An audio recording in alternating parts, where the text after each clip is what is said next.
Andrew Ravens here with your WWE Extreme Rules pay-per-view for 2016. It took place on May 22nd of 2016, of course. A lot to get into. This show had a lot of potential going into it, at least on paper, and for whatever reason, it really did not deliver. And don't get me wrong, I'm not down on the entire show. I thought it had a lot of good things, but I also think that a lot of it, you had some questionable creative decisions when it comes to not only the finishes, but the just overall aspect of the show. The crowd was okay. It was flat for some parts, which really kind of drowned out the show.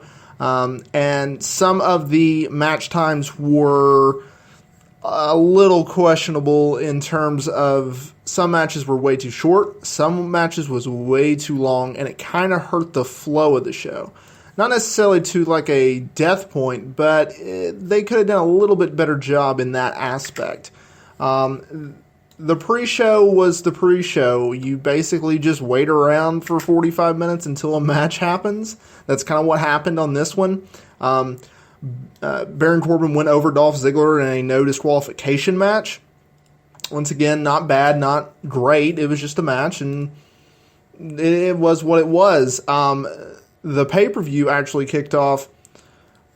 If I can get my notes in front of me real quick. I mean, it was a good show. The pay-per-view kicked off with a Texas Tornado match between the Usos and Luke Gallows and Carl Anderson. Fun match, good opener, a lot of spots. The Usos sold a lot during this match, but it was solid. Gallows and Anderson hit their finisher on Jimmy for the win.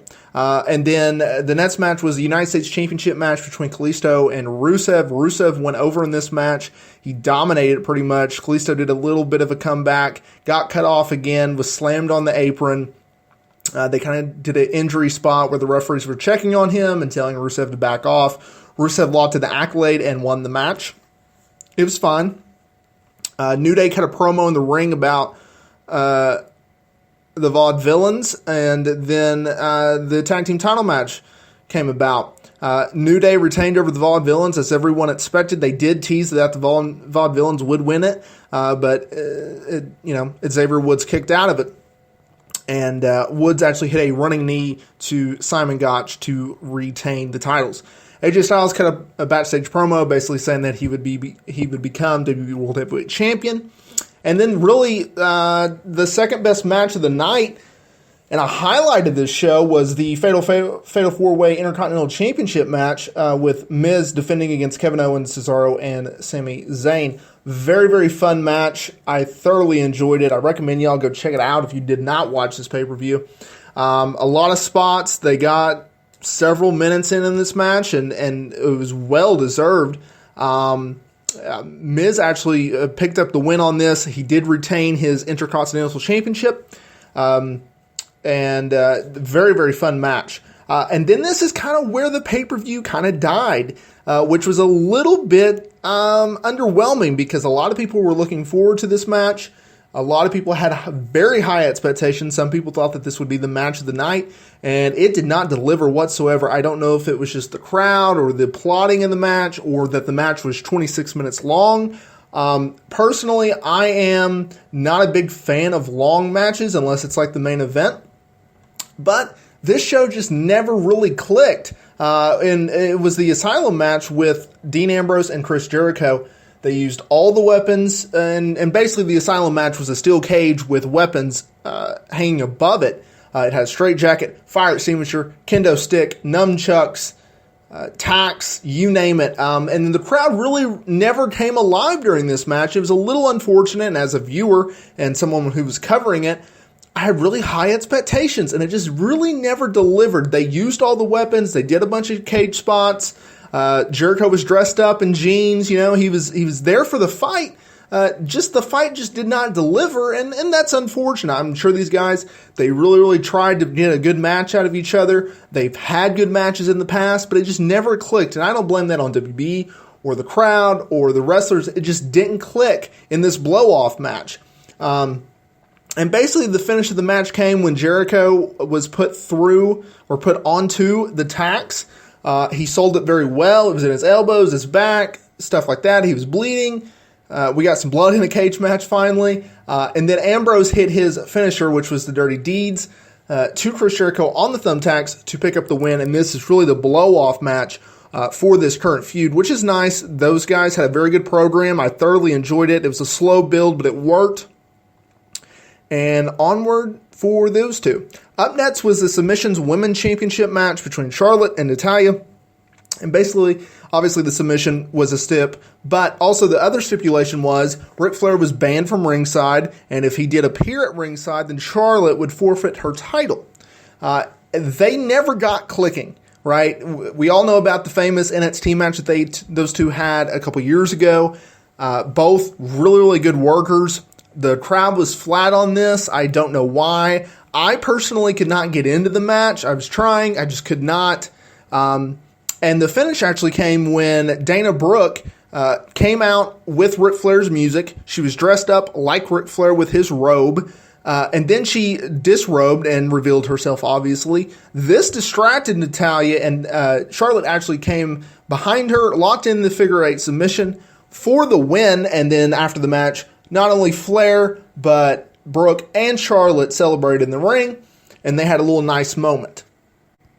The main event of this pay-per-view was very, very good. This show needed a solid main event. It got it. It delivered. It lived up to the hype. I cannot be any more high or praising of this match because it was really, really good. It was the Extreme Rules WWE World Heavyweight Championship bout between Roman Reigns and AJ Styles. This was their blow-off match for their feud, which has been very good, has been dominating WWE television, not only on Raw, not only on SmackDown. This is the second pay-per-view between these two. Very, very good stuff. Back and forth, hard-hitting. There was 2 table spots. AJ Styles went through both. The first one, AJ Styles got backdropped on one of the announce tables. I believe it was the main one. With Michael Cole and Byron Saxton and JBL, and Reigns threw him up in the air. I mean, he got some air on this one and landed, a backdrop. Obviously, you land on your back, right? Well, Styles has a bad back, and he's battled back injuries, and it's been very documented, and he's used DDP yoga to help those problems, and he actually landed on his ass, and that really helped him, and I'm glad that did, because, we want Styles to be around, right? He's a good wrestler, he's a good performer, we need him on television, we need all the stars that we can on WWE television at this current time, with all the injuries to the roster, so that was good. The other table spot was Reigns powerbombed him. And, obviously the tables are gimmicked, so when, you hit contact, they break. Well, it was almost like the table was in slow motion. Styles actually bounced off the table, and then once he was falling back again, then the table broke. It was almost like in slow motion. You can find GIFs, or you can go on the WWE Network, or whatever other means you want to watch this. But I just thought that was very interesting. This led to Carl Anderson and Luke Gallows hitting the ring and attacked Reigns. This led to the Usos running down to make the save. It basically ended up with Styles hitting 2 style clashes, one on the mat, one on a steel chair. That wasn't enough. And then Styles got upset. He went and tried for the springboard forearm strike. Of course, Reigns countered, hit a spear in midair, 1, 2, 3. Roman Reigns retained the WWE World Heavyweight Championship. Now, this is where things got interesting. After the match, Reigns was celebrating, and then Seth Rollins there was no music. He just hit the ring. Huge pop from the crowd. He ran down. He hit the pedigree on Reigns. He stood tall in the ring, held the WWE World Heavyweight title over his head to close the show. He doesn't have blonde in his hair no more. It's all black. He went back to the, old school look of Seth Rollins. New tights, new shirt. Looks great. And the interesting part will be not this. We know that Rollins and Reigns will headline Money in the Bank next month. I think it's June 19th in the new Las Vegas arena. The interesting thing is going to be, okay, how does WWE kind of book this? right? Because Reigns is supposed to be a babyface, but he's been booked as a tweener, which is basically between a babyface and between a heel in certain towns. And AJ Styles was produced and presented as the babyface, right?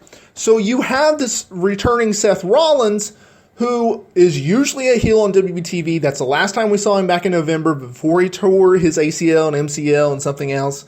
And he got a monster pop. So do you book Reigns as a babyface against the tweener? Do you book him as a heel against the tweener?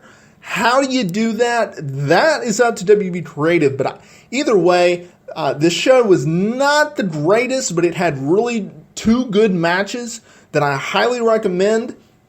You had a good surprise at the end. You have a new face on WWE television, or at least a returning one, and he's a top star. That is all good, and it should be very interesting to see what they do on Monday Night Raw. And, we'll see what they can do. But that is your WWE Extreme Rules 2016 pay-per-view results.